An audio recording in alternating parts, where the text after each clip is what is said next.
Avis vascular centre మన దేశంలోనే the best varicose vein hospital. Pakeezah గారిని ఫస్ట్ మాకు తెలుగు తెరకు పరిచయం అయింది అసెంబ్లీ రౌడీ సినిమా నుంచి.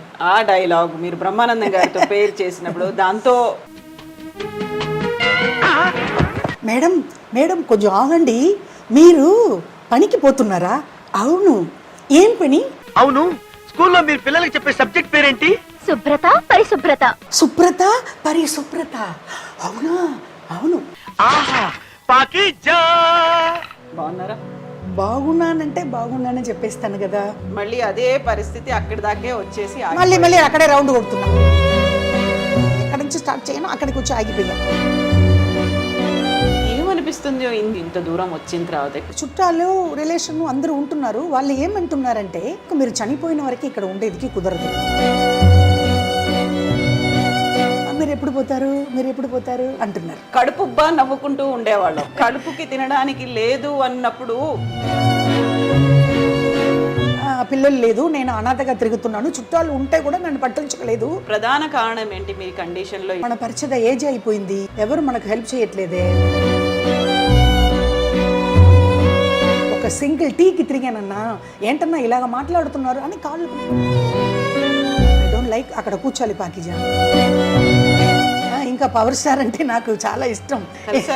హైదరాబాద్ కూడా రావాలి, చంద్రబాబు నాయుడు గారిని కలవాలి, తర్వాత పవర్ స్టార్ని కలవాలి. అయినా ఇప్పుడు వాళ్ళు ముఖ్యమంత్రి అయిపోయారు. ఇప్పుడు కేవలం పెన్షన్ కావాలని మాత్రమే కాదు కదా, you are ready to act. 1,00,000 రూపాయలు నా గురుగారు కొడుక్కే మంచు విష్ణు కట్టి 4 years నేను బతుకుతాను సస్తాను, అది కూడా ఇస్తే మంచిది అని చెప్తున్నాను. సో మీ ఇక్కడ తమిళ ఇండస్ట్రీలో ఎంజీఆర్ గారి దగ్గర నుంచి జయలలిత గారి దగ్గర నుంచి వీళ్ళందరూ తెలుసు, అంతమంది తెలుసు నైనా. అందరి ఇంటికి పోతే వాళ్ళు తలుపు డోర్ తీయాలి కదా. అంత మందిని చూసిన తర్వాత మీరెందుకు అలా సేవ్ చేసుకోవాలి, ఫ్యూచర్కి పనికి వస్తుంది అనిపించలేదు మీకు? మొగుడు చనిపోయాడు, తిట్టడం కొట్టడం, ఇదిగమ్మ ఇక్కడంతా మార్కు ఇక్కడ ఉంది, అదే అదే ఇది. కడుపుతో ఉన్నప్పుడు కింద పడిపోయి నాకు అభాషణ కూడా అయిపోయింది.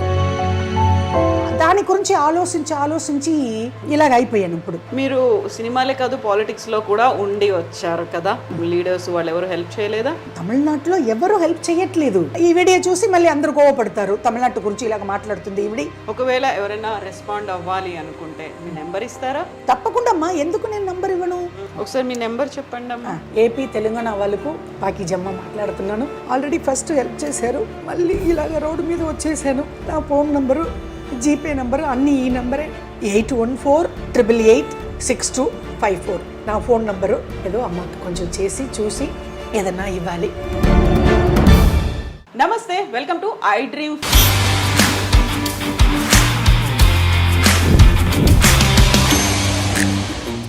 అసెంబ్లీ రౌడీ అని వినగానే తన క్యారెక్టరే గుర్తుకొస్తుంది. ఇంకా పర్టికులర్గా చెప్పాలంటే కళ్ళద్దాలు పెట్టుకొని గొడుగు పట్టుకొని తిరుగుతున్నటువంటి క్యారెక్టర్. ఐడియా వచ్చింది కదా, పాకీజా. ఎస్, మనతో పాటుగా ఉన్నారు పాకీజా అలియాస్ వాసుకి గారు. పాకీజా గారు నమస్కారం అండి. నమస్కారం. ఎలా ఉన్నారు? ఉన్నానమ్మా. బాగున్నారా? బాగున్నానంటే బాగున్నానని చెప్పేస్తాను కదా. నవ్వుతూ అయితే ఉన్నారు. అది ఎప్పుడు నాతో పుట్టింది కదా, అలాగే నవ్వు. ఎంత కష్టంలో ఉంటే కూడా నవ్వుతానే ఉంటాను. అది నాగేంద్ర బాబు అన్న అలాగే చెప్తారు. చూడు, ఎప్పుడు చూడు పాకీజా నవ్వులనే ఉంటుంది, ఎంత కష్టంలో కూడా. అదే అమ్మాయికి గాడ్ ఇస్ గిఫ్ట్ అంటారు. తినటానికి వీలు లేకుండా రోడ్డు మీద తిరిగినప్పుడు నవ్వుతూనే ఉంటానమ్మా నేను. అది ఏమో దేవుడు ఇచ్చిన వరప్రసాదం నాకు. ఇప్పుడు మీరు సినిమాలో ఒక క్యారెక్టర్ రూపంలో మీరు కనిపించడం, మేము కడుపుబ్బా నవ్వుకుంటూ ఉండేవాళ్ళం. నాకు కడుపుకి తినడానికి లేదు అన్నప్పుడు అది ఎలా అనిపిస్తుంది అసలు ఆ సిచ్యువేషన్ అనేది? సినిమాల్లోనేమో కడుపుబ్బా నవ్వించేవాళ్ళు, ఇప్పుడేమో నేను ఎదురు చూడాల్సి వస్తుంది అనే కండిషన్ ఉంటే. అదే ఆల్రెడీ మీరంతా చూసి ఉంటారు, వేరే వేరే ఛానల్కి ఇంటర్వ్యూ ఇచ్చాను కదా హైదరాబాద్ వచ్చినప్పుడు. ఫస్ట్ ఆఫ్ ఆల్ వచ్చి నాకు ఇలాగ సడన్లీగా ఎలాగ వచ్చిందంటే, అమ్మ ఆల్రెడీ వచ్చి మాకు పూర్వీక అంటే మా పెద్ద వాళ్ళంతా ఆస్తి ఏం పెట్టుకోలేదు, వాళ్ళకే లేదు, మా పేరెంట్స్కే అట్లా లేదు. తర్వాత ఇంకోటి నేను కూడా సినిమాలో పొలిటికల్లో మేడం సీఎం అమ్మగారు చనిపోయారు కదా, జయలలిత గారు, అక్కడ కూడా 22 years ఏడిఎంకేలో స్పీకర్ నేను. ఎంజిఆర్ గారు నాకు పేరు పెట్టారు వాసుకి అని, కానీ మన ఏపీ తెలంగాణలో నాకు పాకీజా అంటారు ఏ అందరూ. పేరంటే ఇష్టం, పాకిజానా వాసుకి? పాకీజానే, ఎందుకంటే ఏపీ తెలంగాణలో నాకు ఎక్కువ ఫ్యాన్స్, అందరూ అమ్మ అమ్మ అంటారు. ఎందుకు చెప్తున్నానంటే సడన్లీగా మొత్తం డబ్బులు పోయిందంటే ఏదో ఒక విధంగా పోయింది. నేను కూడా ఇది పెట్టుకోలేదు. ఏజ్ అయిన తర్వాత మనకి ఏదన్నా బ్యాంక్లో ఏదో ఒకటి సేవింగ్లో పెట్టుకోవాలి. అది నేను ఇక్కడ పెట్టుకోవాలి. సడన్లీగా ఇలాగ కష్టం వచ్చేస్తుందో ఏమో, ఏదో ఎవరన్నా చూసుకుంటారు, చుట్టాలు వాళ్ళు ఏదైనా చూసుకుంటారని నేను ఇది ఆస్తి మీద ఆశపడలేదు. అయితే అమ్మ, ఇప్పుడు మీరు ఒక జయలలిత గారి గురించి చెప్పారు. జయలలిత గారు విపరీతమైనటువంటి ఆస్తులు కూడా పెట్టారు, ల్యాండ్స్ మీద కావచ్చు, లేకుంటే బంగారం మీద కావచ్చు, మిగతా అవన్నీ. అలా ఫిల్మ్ ఇండస్ట్రీలో ఎవరికైనా డబ్బులు వస్తున్నాయి, రెమ్యునరేషన్ వస్తుంది అనుకుంటే సేవింగ్స్, ఇన్వెస్ట్మెంట్స్ ఇవన్నీ అంతమందిని చూసిన తర్వాత మీరెందుకు అలా సేవ్ చేసుకోవాలి, ఫ్యూచర్కి పనికి వస్తుంది అనిపించలేదు మీకు? అదే కవిత, నేనేం చెప్తున్నానంటే ఇప్పుడు ఆల్రెడీ మీరు చాలా, నేను హైదరాబాద్లో వచ్చి 3 నెలలు అక్కడ ఉన్నాను. అప్పుడు కూడా చాలా యూట్యూబ్ ఛానల్కి అంతా ఇంటర్వ్యూ ఇచ్చాను. అప్పుడు కూడా వాళ్ళు కూడా అదే అడిగారు, మీరు కవిత ఎలాగ నువ్వు అడుగుతున్నావో తల్లి అలాగనే అందరూ అడిగారు. ఇప్పుడు సడన్లీగా వచ్చి ఏజ్ అయిన తర్వాత ఎవరు నన్ను చూసుకుంటే ఇది నాకు వచ్చి ఆల్రెడీ నేను చెప్పేశాను, మొగుడు చనిపోయాడు. పెళ్ళి చేసుకున్నాను, ప్రేమించే పెళ్ళి చేసుకున్నాను. కడు తాగేసి వాడు బాగా తిట్టడం కొట్టడం, ఇదిగమ్మ ఇక్కడంతా మార్కు, ఇదిగో ఇదంతా వాడు తీసిన పని, ఇక్కడ ఉంది అదే ఇదిగో ఇదంతా ఇది కొట్టడం, కడుపుతో ఉన్నప్పుడు కింద పడిపోయి నాకు అబార్షన్ కూడా అయిపోయింది. చాలా కష్టపడాను. పెళ్ళి చేసుకుని కూడా నేను సంతోషంగా ఉండలేదు.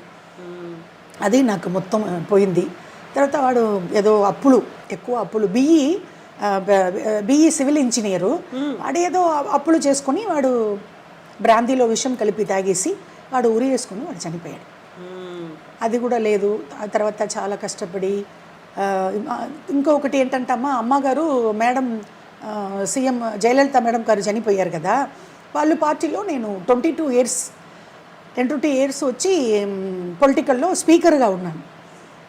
అప్పుడు అమ్మగారు ఏంటంటే బంగారమో ఇది ఏదో ఒక ఏంటి ల్యాండో అలాగా అడగలేదు. అడిగితే కూడా అది బాగుండదు కదా, కష్టంలో కడుపుకు భోజనం లేదు, ఇంట్లో రోజు ఈ పూట కావాలి అంటే వాళ్ళు వేరే విధంగా అనుకుంటారు.